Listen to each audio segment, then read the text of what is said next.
Welcome back, everyone, to the deep dive. We're always on the lookout for those kind of really key developments that you need to know about. And today we're going to break down something pretty major that's happening between the U.S. and Kenya in terms of trade. We're using an article from April 2nd, 2025, and it's laying out some news that could have a big impact. Yeah, no, trade's always shifting, right? So what we're doing today is we're taking a close look at these new tariffs the U.S. is putting on Kenyan exports. 10% baseline across the board. And this is coming directly from President Trump. It's interesting timing, too, because the African Growth and Opportunity Act, AGOA, for those who are familiar, is getting close to expiring.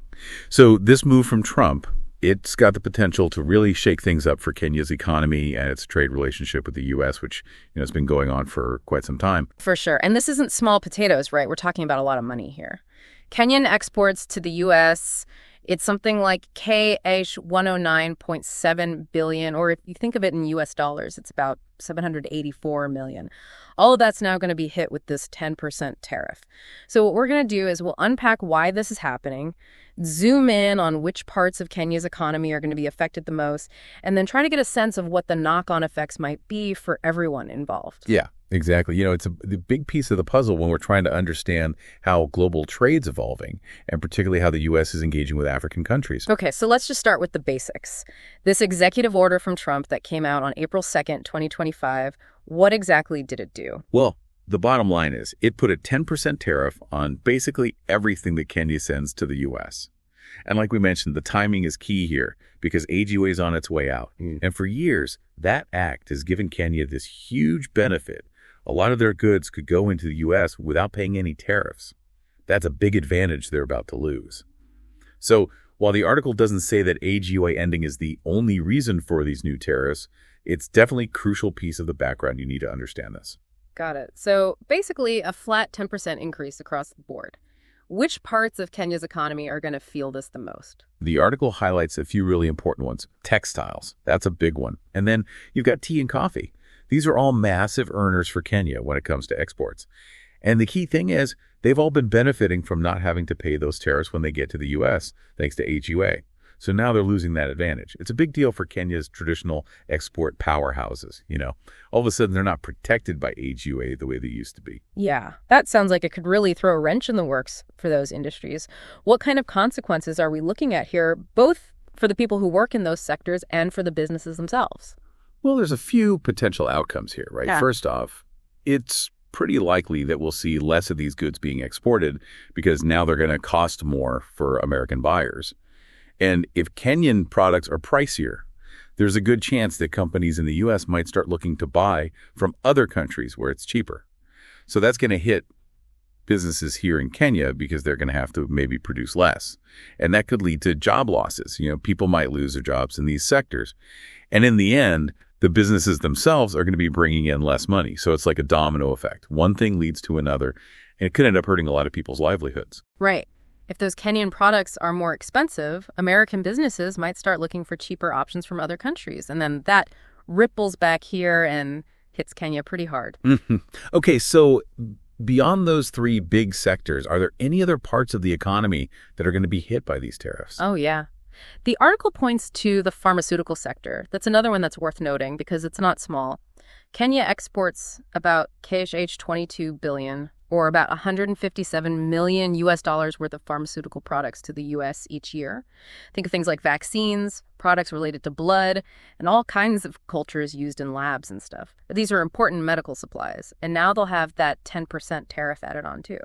So it's not just everyday things like textiles and agricultural products that are affected. This has implications for the health sector too, something to keep in mind. Okay, so it's a broader issue than just like the things we might immediately think of. Yeah. Now let's dig into the why. From the U.S. perspective, why is Trump doing this? What's the logic, according to the article? Well, the main reason Trump gives is that he wants to protect what he calls America's interests in trade. And this isn't really a surprise, right? We've seen this kind of approach from his administration before when it comes to trade. The article also connects this move to something Trump talked about earlier, which was about value-added tax, or VAT, on U.S. products. VAT is just a tax that gets added to the price of goods and services. Right, VAT. He was pretty vocal about that on X, wasn't he? What was his argument there, especially in relation to these tariffs? Exactly. He went on X about this. And basically his argument both on X and when he announced the tariffs is that systems like VAT, like the one Kenya has, which is a 16% standard rate on imports, and that includes stuff coming from the U.S., it makes American goods more expensive once they get to Kenya, so they're less competitive. On the other hand, he's saying that Kenyan goods coming into the U.S., they've had it easy. They've had zero rate of VAT, which means the tax burden isn't there right away. And on top of that, they've had the benefits of a UGA, so fewer restrictions overall. From the U.S. perspective, this is about leveling the playing field. So they're saying it wasn't a fair fight before, and this is a way to even things out. That's the gist of it. He even said, and I quote, "Today we are standing up for the American worker and we are finally putting America first." And then he goes on to say that this is one of the most important days, in my opinion, in American history. So he's not mincing words. Yeah. And his point is basically that the VAT in Kenya makes U.S. goods more expensive for people there, while Kenyan stuff coming into the U.S. was cheaper because of no VAT and, historically no tariffs thanks to Agoa. And just to be sure, is that how it actually works with the VAT between the two countries? Yeah, the article's pretty clear on that. Kenya does have a 16% VAT on imported stuff, and that includes goods from the U.S. And like we said, Kenyan exports going to the U.S. haven't had to deal with that VAT. So they've been more attractive price-wise for Americans, and that difference is exactly what U.S. exporters have been complaining about. They say it's not a level playing field. Basically, for every $100 worth of American goods, Kenyan consumers are paying $116 because of the VAT. But when Kenyan goods come to the U.S., they don't have that extra cost right away. It sounds like this move isn't targeting just Kenya. The article mentions a couple of other East African nations too, right? Yeah, that's right. Tanzania and Uganda are also getting hit with this same 10% tariff. So it seems like maybe it's a broader regional strategy from the U.S., or maybe they're just trying to apply this new trade policy more consistently across different countries. So beyond the tariffs and all the VAT stuff, are there any other tensions brewing when it comes to trade between the U.S. and Kenya? Does the article mention anything else that might be feeding into this shift in U.S. policy? It does. It mentions a bunch of other points of friction. One is this digital tax that Kenya has, a 3% tax on foreign firms. Some people think that's aimed specifically at big U.S. tech companies. And then there are the usual concerns from the U.S. about restrictions on foreign ownership in key sectors in Kenya, like mining and security.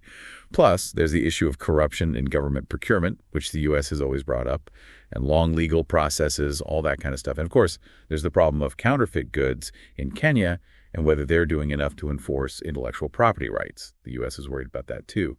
So, it's not just one thing. It seems like a whole bunch of factors are at play here, not just VAT or the end of AGOA. So it's a pretty big shift in how the U.S. is approaching trade with Kenya. Okay, let's shift gears and look at how this is all landing in Kenya. What are the experts saying, and what's the official word from the government? Well, the article quotes a professor, ex-Iraqi, who's at the University of Nairobi School of Business.